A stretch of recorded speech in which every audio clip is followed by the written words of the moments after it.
अगर कराची के कुख्यात लियारी इलाके का ये धुरंधर मौलाना आपको याद हो तो आपको एक दिलचस्प डिटेल बताते हैं। ये मौलाना है फजलुर रहमान। वैसे तो ये मौलाना अपने आप में कट्टरपंथी और भारत विरोधी रवैया रखता है, लेकिन इन दिनों पाकिस्तान के army chief general Asim Munir पर भड़का हुआ है। बीते महीने मौलाना फजलुर रहमान ने मुनीर की तानाशाही के खिलाफ पूरे पाकिस्तान के मौलानाओं की एक बैठक बुलाई थी। इस बैठक में खुलेआम जनरल मुनीर को फील्ड मार्शल बनाने के फैसले को हराम कहा गया था। अब इस मौलाना को खबर लगी है कि पाकिस्तान का वही हराम जनरल अमेरिका के पीस कीपिंग फोर्स में पाकिस्तानी सैनिकों को भाड़े पर भेजने वाला है। मौलाना फजलुर रहमान के बयान से दो बातें साफ है। पहला कि पाकिस्तान पारंपरिक रूप से फिलिस्तीन और हमास का समर्थक है, जिसे अमेरिका और इजराइल आतंकी मानते हैं, और दूसरा ये कि सिर्फ मौलाना ही नहीं, पाकिस्तानी आवाम भी अपने सैनिक भेजने की मुखालफत करती है। कहानी तो यहाँ से आगे बढ़ चुकी है। जनरल मुनीर तो गाजा में अपने सैनिक भाड़े पर भेजने का फैसला कर चुका है। पाकिस्तान का इतिहास चीख चीख कर बोलता है कि ये मुल्क अपनी बुनियाद के साथ ही अमेरिका का पिट्ठू है। इस तथ्य को जनरल मुनीर और शहबाज की व्हाइट हाउस यात्रा नए सिरे से स्थापित करती है। पहले भारत के वार से बचने के लिए ट्रंप की गोद में जाकर बैठे, और अब इसकी कीमत चुकाने के लिए जी हुजूरी में ट्रंप का हर वो फैसला मानने को मजबूर हैं जिसका विरोध पूरे पाकिस्तान की सड़कों पर सरेआम है। आवाम चीख चीख कर मुनीर को तानाशाह बता रही है, लेकिन इस बवाल के बीच बड़ी खबर खुफिया सूत्रों के हवाले से आई है। हाल ही में मुनीर इजरायली खुफिया अफसरों से मिला था। इस मीटिंग में मुनीर गाजा में अपने सैनिक भेजने को तैयार हो गया। एक सैनिक भेजने के बदले मुनीर ने $1000 की मांग की है। भारतीय रुपयों में $1000 की कीमत बनती है करीब 90,000 रुपए। सौदे के मुताबिक मुनीर गाजा में अपने 4000 सैनिक भेजेगा। एक सैनिक की कीमत $1000 यानी करीब 90,000 रुपए, तो 4000 पाकिस्तानी सैनिकों की कीमत भारतीय रुपए में हुई करीब 37 करोड़। ये रकम भाड़े के तौर पर पाकिस्तानी सेना को 1 साल में मिलेगी। ये रकम इतनी है कि इसमें एक ढंग का जंगी हेलीकॉप्टर तक भी नहीं आएगा। बाकी साजो सामान तो छोड़ दीजिए, तो फिर पाकिस्तान के सामने ऐसी क्या मजबूरी आ गई है? तो क्या भाड़े पर सैनिक भेजना, क्या आर्मी फंड जुटाने का एक नया पाकिस्तानी अर्थशास्त्र है?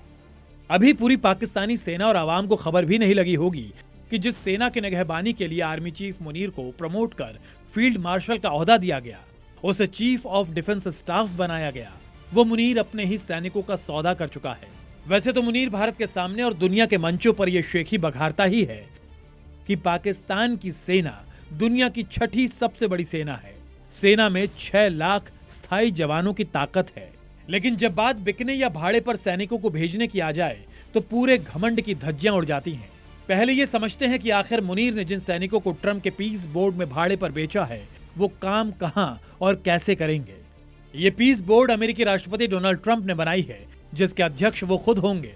पीस बोर्ड का मकसद है फिलिस्तीन के गाजा में पुनर्निर्माण और शांति स्थापना। इस बोर्ड को पाकिस्तान समेत सिर्फ 35 देशों ने मंजूरी दी है। फ्रांस, जर्मनी, इटली, नॉर्वे और स्वीडन जैसे यूरोपीय देश इस बोर्ड के खिलाफ हैं। मिडिल ईस्ट के कुछ देशों का आरोप है कि ये बोर्ड गाजा में अमेरिकी एजेंडे को मजबूत करेगा। आरोप यह भी है कि ट्रंप का ये पीस बोर्ड गाजा में यूएन के प्रभुत्व को कम करेगा। पाकिस्तान पहला ऐसा देश है जो पैसे लेकर पीस बोर्ड में 4000 सैनिक भेजेगा।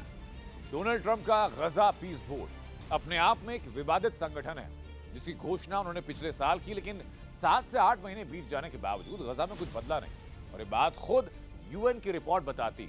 गाजा पर इजरायली हमले अब भी हो रहे हैं। इन हमलों के साथ लोग बुनियादी सुविधाओं के अभाव में मर भी रहे हैं, और ऐसे पीस बोर्ड में पाकिस्तान अपनी सेना भेजकर क्या हासिल करेगा?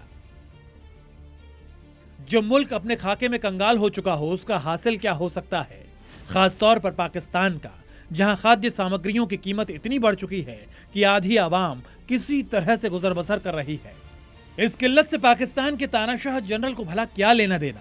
वो तो अपने फौजी लिबास में एक ठेठ कहावत पूरे पाकिस्तान में लागू करने पर आमादा है। घर में खाने को नहीं है दाने, और दादा चले हाथी पालने। पाकिस्तान पर कुल कर्ज है 81 लाख करोड़ का। मुनीर की सेना पर खर्च होता है $77 बिलियन। पाकिस्तान अपनी सैन्य बजट दुनिया को डॉलर में ही बताता है, तो आइए इसका ब्रेकअप भी समझ लीजिए। सेना पर खर्च करने के लिए डॉलर कहां से जुटाता है पाकिस्तान? सबसे ज्यादा डॉलर करीब 38.3 अरब विदेशों में काम करने वाले पाकिस्तानी भेजते हैं। $32 अरब पाकिस्तान अपने 1 साल के निर्यात से जुटाने का दावा करता है। हालांकि आईएमएफ यानी अंतर्राष्ट्रीय मुद्रा कोष पाकिस्तान में अलग अलग स्रोतों से भेजी जाने वाली विदेशी मुद्रा पर सवाल उठा चुका है, लेकिन पाकिस्तान डॉलर में कर्ज मांगने में हिचकता नहीं है। 2025 में 16 बिलियन डॉलर का कर्ज आईएमएफ और अलग अलग देशों से ले चुका है। इसमें चीन, सऊदी अरब, यूएई से सबसे ज्यादा कर्ज लिया है। पिछले साल के आंकड़े के मुताबिक पाकिस्तान पर कुल कर्ज 76,000 अरब डॉलर से ज्यादा का है। इसमें से 25,000 डॉलर विदेशी कर्ज है।